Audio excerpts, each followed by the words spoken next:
Good morning students. आज हम लोग चैप्टर क्लाइमेट के अंतर्गत climate control and factors affecting India's climate के ऊपर डिस्कशन करेंगे। 6 मेजर फैक्टर्स हैं जो क्लाइमेट को कंट्रोल करते हैं। सबसे पहला है लैटिट्यूड, दूसरा है एल्टीट्यूड, तीसरा है the pressure and the wind system, चौथा मॉडरेटिंग इन्फ्लुएंस ऑफ द सी, पांचवा ओशियन करेंट्स और छठा रिलीफ। लैटिट्यूड, अर्थ के कर्वेचर के कारण से टेम्परेचर जो है वो डिक्रीज़ करता है। जैसे जैसे हम लोग इक्वेटर से दूर होते चले जाते हैं टेम्परेचर घटना शुरू हो जाता है और पोल्स के नज़दीक ये बिल्कुल फ्रीजिंग हो जाता है, यानी वहाँ कोई भी चीज़ लिक्विड नहीं रहता बल्कि वहाँ ठंड के कारण से पानी बर्फ़ के रूप में पाया जाता है। यानी इक्वेटर से जैसे जैसे दूर होते चले जाएंगे गर्मी कम होती चली जाएगी। एल्टीट्यूड, हाइयर एल्टीट्यूड में ऊंचाई बढ़ने के साथ साथ में एटमॉस्फेयर जो होता है वो बहुत ही लेस डेंस हो जाता है, कम घना होता चला जाता है और टेम्परेचर घटने लगता है। प्रेशर और विंड सिस्टम ये डिपेंड करता है लैटिट्यूड और एल्टीट्यूड पर, किसी भी जगह के लैटिट्यूड और एल्टीट्यूड पर ये डिपेंड करता है। इसलिए ये टेम्परेचर और रेनफॉल के पैटर्न और टेम्परेचर दोनों को प्रभावित करता है।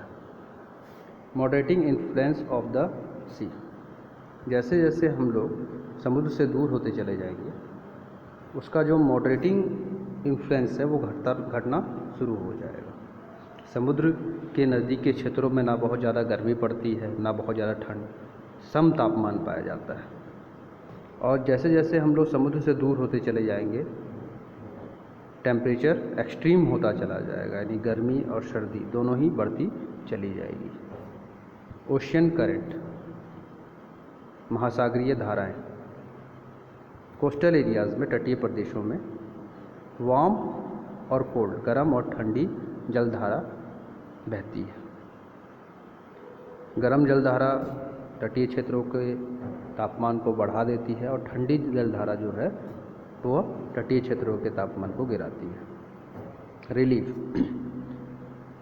ऊंचे जो पहाड़ हैं वो एक रुकावट का काम करते हैं, ये गर्म और ठंडी हवाओं को रोकते हैं और ये वर्षा का भी एक प्रमुख कारण है।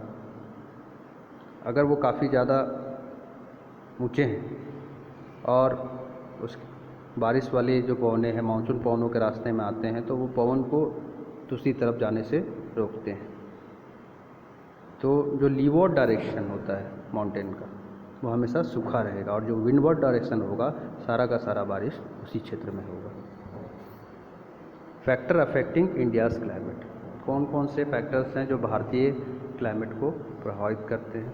सबसे पहला लैटिट्यूड, जैसा कि आप लोगों को पता है कि ट्रॉपिक ऑफ कैंसर लगभग भारत के बीचों बीच से होकर के गुजरता है, जिसकी शुरुआत रन ऑफ कच्छ से होती है और मिजोरम तक ये जाता है ईस्ट में।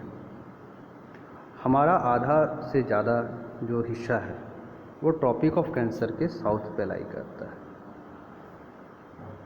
इसको हम लोग ट्रॉपिकल एरिया बोलते हैं, और आधा एरिया जो है वो सब ट्रॉपिक्स के नाम से जाना जाता है। एल्टीट्यूड, भारत में उत्तर की तरफ विशाल पर्वत हैं जिनकी औसत ऊंचाई 6000 मीटर है।